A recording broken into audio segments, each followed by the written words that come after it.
Before we jump into today's Chicago Bears mailbag, follow me on Twitter at HGramNFL. Here's the deal. The first 20 people to follow me once this video goes out, I'm going to follow you guys back. And for those of you watching live, I'll get some shout-outs and some follow-backs after this segment. So follow me on Twitter at HGramNFL. More Bears updates over there. We'll try and get my Twitter handle in the live chat during this Q&A. So go ahead and follow me right now.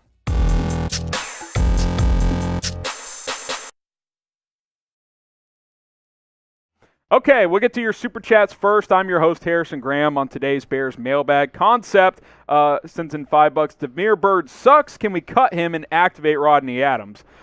Byrd hasn't done much, I'll be honest. He was open for a post touchdown against the Browns on Justin Fields' first play, so he had an opportunity there, but Fields didn't get him the ball. But yeah, I'm with you. He hadn't done much. I wouldn't cut him necessarily. I mean, we've never seen Rodney Adams really play hard at all in the regular season for the Bears. But I did like what I saw from Adams in the preseason. And you're right, Byrd has not given this team much of anything. Jay with the Super Chat. Appreciate you guys. Thoughts on where Tarik Cohen's at? Here's what I said earlier, and I'll say it again right now. If the team is not providing medical updates on players, that's not a good sign. That means he's not progressing. Now, it's possible he's on track to return Week 7, but I think trading for Jakeem Grant was a signal that Cohen may not return as soon as they thought. Also, it was a signal for Nasimba Webster, but I'm not very confident on Cohen's recovery period, and I certainly think that you should be concerned as well. I don't know when he will return. Twinquist, $5 on the Super Chat. I love your watch party because there's almost no delay between the stream and the TV broadcast. Keep working on those play-by-play skills. Hey, trying to fine-tune them. I like to have fun. You know, I'm not the smoothest play-by-play guy out there, but I think I'm getting better. I really have been enjoying it. And we'll be back live on Sunday for Bears vs. Raiders watch party. So stay tuned for that and join us. Appreciate it, Twinquist. Jay says, Eric Bieniemy for head coach. Appreciate the Super Chat. I think he's certainly a candidate. Would the Bears hire another Chiefs OC that doesn't call plays? That's the risk you run into because they tried this with Matt Nagy. It hasn't worked out that well. Would it work for Bieniemy? Maybe. He has the Andy Reid seal of approval. I like EB a lot, but I would think that the Bears would likely go in a different direction, but you never know. Colin Fattenberg, #Bears. Can the Bears beat the Raiders? Is this a must-win game? It feels too early in the season to declare a must-win game, but I do think the Bears can win this football game. I really do. Now, the reason you're probably asking this, Colin, is because this upcoming stretch is tough. You lose in Vegas. Sure, you come home, but you play the Green Bay Packers. That is not going to be an easy game. Then you go to Tampa in Week 7. That's going to be tough. They remember that loss last year. I think Tampa's going to come out firing for the Bears this year. Week 8 against the 49ers at home. That's a winnable game, but no guarantee. Pittsburgh's struggling, but it's on the road and it's in prime time on Monday Night Football. That's not going to be easy. So, you know, it's not a must-win against the Raiders this week, but it's certainly a very, very important game. Now, here's the deal. If you want the Bears to win on Sunday against the Raiders, like this video. If the Bears lose, I'm going to blame the people who didn't like the video because I was told if you like the video and we get hundreds, thousands of likes, there's a better chance the Bears will win. I'm not saying it's your fault if the Bears lose and you didn't like the video, but I'm not saying that either, so why not just protect yourself? Like this video. If we get over 1,000 likes, then, hey, I think the Bears have a really good chance of winning. Chris Flores with the Super Chat. Appreciate it, my man. From Justin Fields' perspective, what do you think his optimism or opinion is on Matt Nagy? It's hard to know what Fields is thinking privately. He made a comment that he felt more comfortable with Bill Lazor calling plays from the booth because that's all Lazor has to focus on. So he was more calm, whereas Nagy, he's calling the plays, he's on the sideline, he's helping out the defense. That's the tricky thing when head coaches call plays is they have to do everything. So I think they have a good relationship one-on-one, but I do think Fields probably felt better with Lazor calling plays. Edgar with the Super Chat. Robert Quinn comeback season. Hey, we'll talk about this for a sec. Guys, this is a comeback player of the year candidate. I've bashed Quinn a lot on this show. I think it's pretty clear that drop foot problem was an issue last year. I'm still not sure the $70 million contract will ever end up being worth it, but he's on pace for like a 17, 18 sack season. Guys, he's been a monster, and he's been played much better against the run.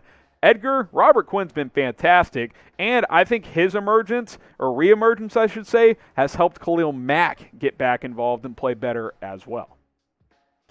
VDog55, big supporter of the show. When is Jenkins and Borum coming back? No update. Borum, it was expected like 4 to 5 weeks, that high ankle sprain. I doubt he's available this week, maybe week 6 or 7. They activate him from IR. Tevin Jenkins, I'd say he's in Tarik Cohen territory. If you get him back at some point this season, that's nice. Otherwise, I'm not expecting it. I'm really not. Back surgery before the season starts is not ideal. So we'll see, VDog, and we'll keep you guys updated here on this channel. Predict the score of the Bears matchup this week between the Bears and LV. Let us know who you got with type CHI or type LV, and then you can also predict the score down in the comments. So let us know which team wins, and then also give a score prediction down below. CHI for the Bears, LV for the Raiders, and go ahead and type those score predictions. If you want to bet on this game, by the way, there's only one place to do it, and that's with our sportsbook partner, BetUS. Go to chatsports.com/Bears. Use the promo code BEARDOWN, and here's what you should do. Deposit $100 into your account. When you plug in that promo code BEARDOWN, they're going to give you $125 for free. Early on, the early line in this one, Raiders 5.5-point favorites. The over-under just at 44.5. That Raiders defense is improved. Derek Carr's playing well, but I think with Justin Fields, the Bears have a chance in this one, at least a chance to cover. Go to chatsports.com/Bears. Use that promo code BEARDOWN. If you don't want to bet on this game, well, there's a ton of other games to go make some money on. Scott Osborne, why does Nagy have to say all play calls go through him? Is his ego bigger than the team? Fire Nagy. Type FN if you want to fire Matt Nagy. He does have a big ego, man. I think that was soft of him to say that. Just say, hey, obviously I'm still involved in the offense as the head coach, but Bill Lazor did a great job calling plays, and that's how we're going to keep doing it. So that's all he had to say, but instead he did say Bill did a great job, but he said, don't forget, everything runs through me. I don't like that. Just enjoy the win, and let's keep it rolling. Got a super chat from Ryan Maui Hiki. If you super chat, we get to those right away. Thoughts on working out Todd Gurley? Is Ryan Nall going to be activated? Was Tarik Cohen's injury worse than expected with the move for Grant? I do think Cohen's not progressing as quickly as the Bears had hoped, so I think to answer the second part, I do think Nall, for at least this week, will be one of the elevated practice squad players to give you depth at running back. Thoughts on working out Gurley? Work him out. I got no problem with that, but don't expect vintage Todd Gurley because he's just not that explosive. Good in short yardage, can score touchdowns, but 3.5 yards per carry last year. JC, after watching some Jakeem Grant highlights, I'm excited. He has the speed and the hands to be a major playmaker for this offense. Look, this year he hasn't played well, JC, but as we look at the trade details here, 2023 sixth for Jakeem Grant, but in the past, he's been a second-team All-Pro punt returner. He has over 1,000 receiving yards in his career, and yes, he is very fast. This team has a ton of speed on offense with Grant, Damiere Byrd, Darnell Mooney, and Marquise Goodwin. That's 4 absolute burners. So, yeah, you got speed. You just got to find a way to maximize it. Name a random Bears player. How about Nsimba Webster if he gets cut? That would fall into the category.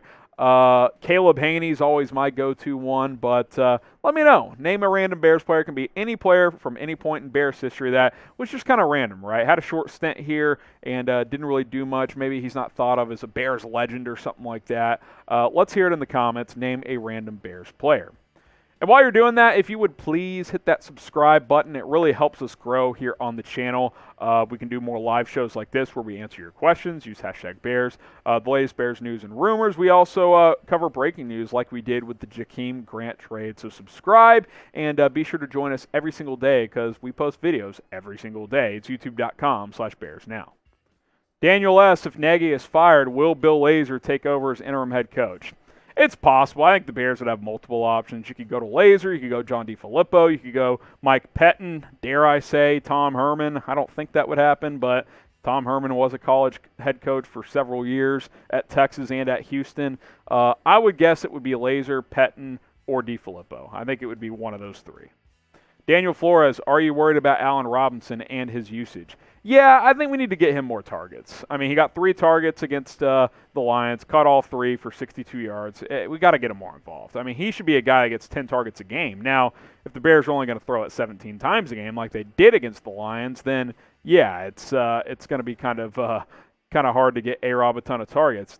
But without David Montgomery, I do think you could see the Bears throw the football more and hopefully throw it more to Allen Robinson.